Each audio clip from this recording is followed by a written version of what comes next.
स्पष्ट कर देनी चाहना इत्थे तुहाडे सामने। RSS एक जमात है, तुहानूं सारिआं नूं पता ही है, मैनूं दस्सण दी तां लोड़ नहीं। उस जमात का एक एजेंडा है। मैं एक हिंदुस्तान टाइम्स RSS एजेंडा जी 6th लीडिंग आर्टिकल लिखा सी बहुत देर पहला, वो छपया भी सीगा। उस दे विच मैं एक चीज़ लिखी सी भी हर मैजोरिटी कम्यूनिटी, हिंदुआं दी गल नहीं, सारी दुनिया दी जिहड़ियां मैजोरिटी कम्यूनिटीज़ आ उन्हां नूं एक रंजिश हुंदा माइनॉरिटीज़ के खिलाफ। जे माइनॉरिटी ये गल कहे भी साडी सैपरेट इंडिपेंडेंट आइडेंटिटी है तां this causes a conflict between the majority and the minority without any reason or without any cause. This in itself becomes the root cause of the conflict. J Jews की persecution हुई तां क्यों हुई persecution? तां जेड़े Christian सी earlier stages दे विच Romans ने की, वो रोमन्स तो सैपरेट होकर कह लगे भी असी तो इंडिपेंडेंट सॉवरेन रिलीजन है साडा, असी किसी स्टेट की सॉवरेनिटी नहीं मानते। रोमन्स थ्रैश्ड, मतलब बहुत ज़्यादा उन्होंने परसिक्यूशन हुई। फिर अगे जाके झगड़ा हो गया जूज एंड दी दूजे अपने क्रिश्चियंस का, फिर क्रिश्चियंस का जोड़े सारे सी वो मुसलमानों का झगड़ा होया। तो इस तरह हमेशा ही होंदा। तो सिखां नूं एक गल समझ लेनी चाहिए है, जो मैं सिखां नूं भी कहना कि तुसी एक माइनॉरिटी कम्यूनिटी इस इंडियन स्टेट जिहड़ी है, may be it is a secular state, secular तो कहण दी गल है, लेकिन सैकुलर स्टेट के जिहड़े सिंबल्स आ वो मेजोरिटी कम्यूनिटी इंबाइब करती है किसी दुनिया के विच।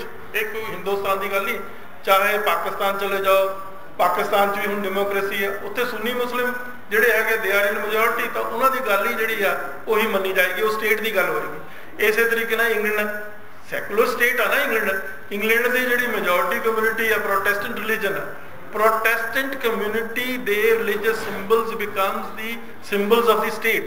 तो अज हिंदुस्तान दे विच हिंदुआं दी मेजोरिटी है, हिंदुआं दी मेजोरिटी का एक बहुत बड़ा सैक्शन ये बर्दाश्त नहीं करता कि सिख अपनी ये गल कहण कि असी एक इंडिपेंडेंट सॉवरेन रिलीजन।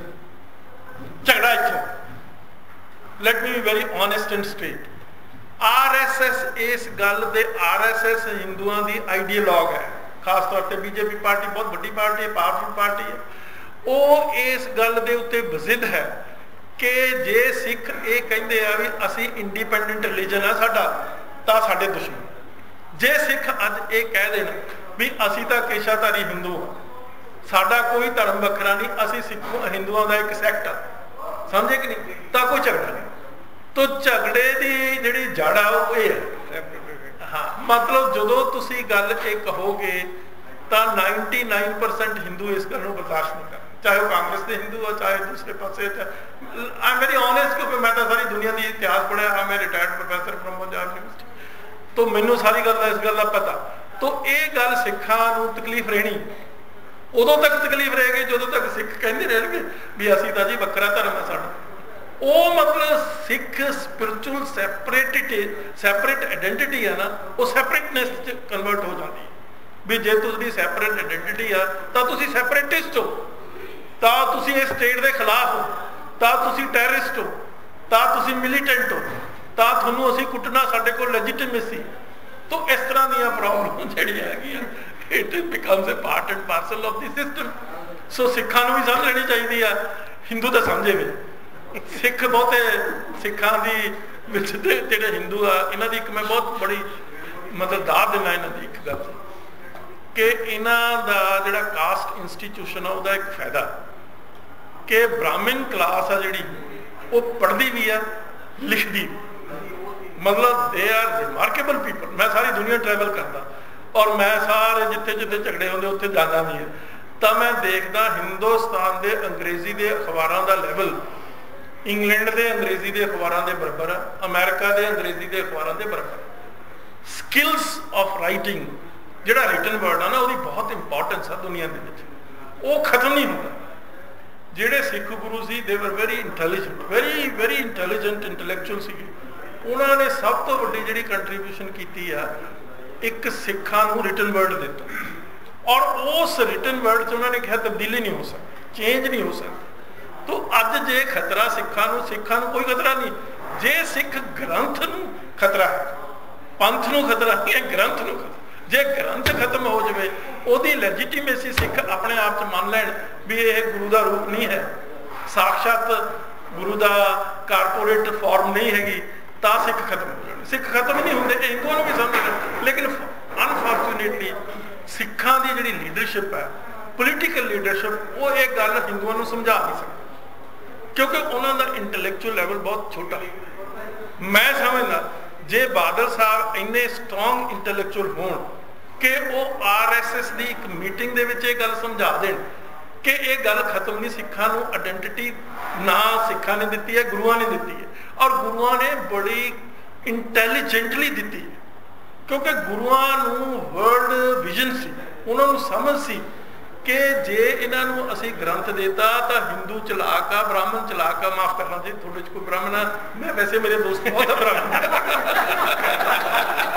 ते उन्हां नूं कोई ना कोई ऐसी इंटरप्रिटेशन करनी है, वो शब्द नूं मतलब उड़ा देना, तो गुरुआं ने शब्द नूं लैजिटिमाइज कर दिता, स्पिरिचुअली करता, मॉरली करता, सोशली करता, रिलीजियसली करता, फिर पोलीटिकली नहीं करता। तो सिख मरदे नहीं, ये हिंदुओं को भी समझ लेना चाहिए। तो ऐसा कोई एमिकेबल या ऐसा फार्मूला मतलब को एग्जिस्टेंस का तो कहना ना है नहीं। इंटॉलरेंस जी खत्म करके सिखां दी एक इंडिपेंडेंट रिलीजियस स्पिरिचुअल सॉवरेनिटी मन के आराम नाल रहना चाहिए। इस खिते दे ये खिता बहुत इंपॉर्टेंट है, सोशो पोलीटिकली जियो पोलीटिकली बहुत इंपॉर्टेंट है। तो इस खिते दे विच सदियां तो ही टर्बुलेंस रही। हुण उधरों देखो सारा तुसीं सारे मेरे नालों ज़्यादा पढ़े लिखे हो, ज़्यादा विद्वान हो, तो ये हुण भी उस तरह सिखां की सिचुएशन है। सिखां नाल कोई ना कोई ऐसा समझौता कर लैण, हिंदू तुसीं सारे जर्नलिस्ट हो, सियाणे हो, समझा दो उन्होंने, वरना ये बड़े खराब आ सिख भुलदे नहीं गल। इन्हां दी सब तो वड्डी खामी सी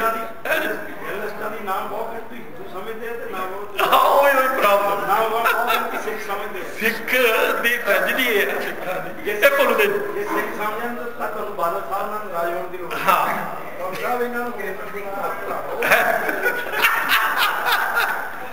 तो इस करके कोई ऐसा फार्मूला कढो जिहदे नाल सिख इस खिते दे विच इन दिस रीजन जिथे वो रहिंदे आ, उन्हों दी अपनी उत्थे ट्रेडिशनस आ, उन्हों दा अपना धर्म उत्थे प्रफुल्ल जो भी अपनी गल कर सकते। इन्नी की गल बहुत ही लंबी चौड़ी गल, they are useful people, they are productive people.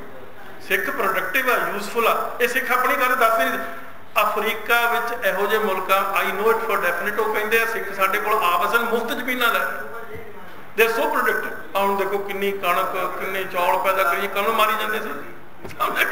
तो इस करके इन्हां नूं मतलब को एग्जिस्टेंस दिओ, इन्हां नूं पीसफुली रहण दिओ, ये जिवें रहना चाहुंदे, जिवें समझदे अपने आप उस तरह ही रहण दिओ एज इट इज, डिस्टर्ब ना करो। उधर तुसीं अपना आनंद लई जाओ, इधर ये अपना आनंद लई जाओ।